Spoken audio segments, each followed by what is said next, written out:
Hey guys, so I've noticed some people have been struggling with drifting in Forza Horizon 3, so I figured I'd just make a quick video showing how I tune my cars, how I have everything set up, and then trying to explain as best I can how I drift. So first thing I'm going to show you is just the settings. First thing, ABS, just leave that on. The steering I have on normal. You can do simulation if you want. It's going to be a lot less forgiving. I would recommend leaving it on normal, at least to start. Traction control and stability control, just leave those off. As for shifting, you can do manual with clutch. I play with an Xbox controller, and for me it's just a lot easier to leave it on manual. You're not going to be gaining too much by adding the clutch, but you can definitely try it out. So now let's head into the garage and I'll show you how everything is modified and how it's tuned.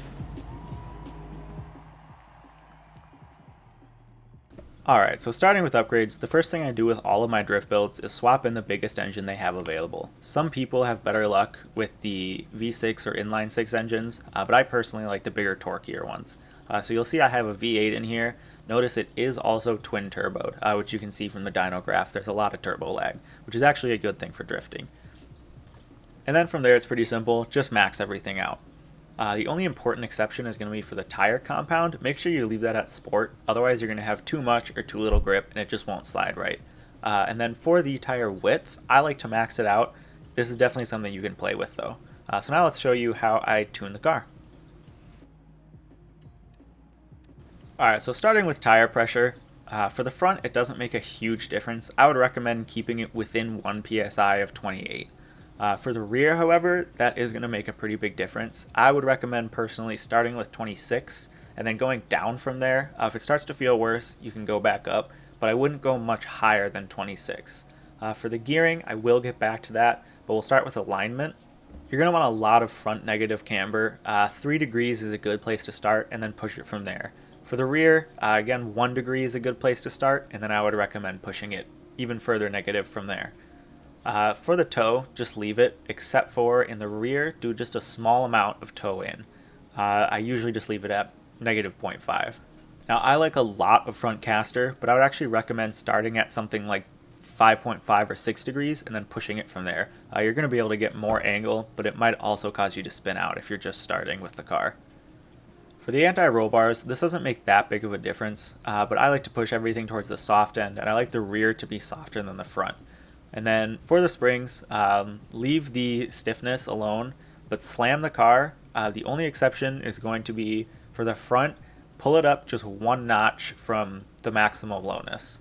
And then damping, you can just leave. Aero, again, you can leave. For the brakes, leave it at a 50-50 balance split, but turn up the brake pressure. You can play with this. It doesn't make a huge difference. Anything over 100% should be okay. And then the differential, make sure, this is important, that acceleration is at 100%. For deceleration, this is going to help a lot for when you're finishing a drift. A lot of people tend to spin out. Play with this until you can smoothly exit a drift. Alright, so now back to the gearing. This is actually pretty important, but it's also really hard to get right. I definitely need to play with this a little bit more, but I'll show you what I have everything at now. You'll notice for third gear, the bottom of third is right at that middle mile/hour number. You can move all of the gearing by changing the final drive. Put this more towards speed, and then make sure you just basically have a smooth curve from first through sixth. Alright, so that's basically it for tuning. The big things you're going to want to play with to really dial in the tune are the tire pressure and the alignment. But for now, let's hop out on the road and I'll show you how I drift. Alright, so I'm at the Silver Sands drift zone. This is probably my favorite drift zone. It's a really good spot to practice as long as you can avoid the traffic. The first mistake people usually make is drifting in too low of a gear. If you're banging off the rev limiter, it's just going to cause you to spin out. So start in something like 3rd, 4th, even 5th if you have enough torque and power for it. With this car, 4th is my happy medium. Basically, you just want to keep it in a gear where you're not banging off the rev limiter, but you're still able to spin the tires. So I'll go through one run, normal speed. I'll turn up the game volume so you can hear the engine. And then I'll go back and kind of dissect everything and explain why I'm doing what I'm doing. So once the traffic clears up here, I'll get going. 6.5 hours later.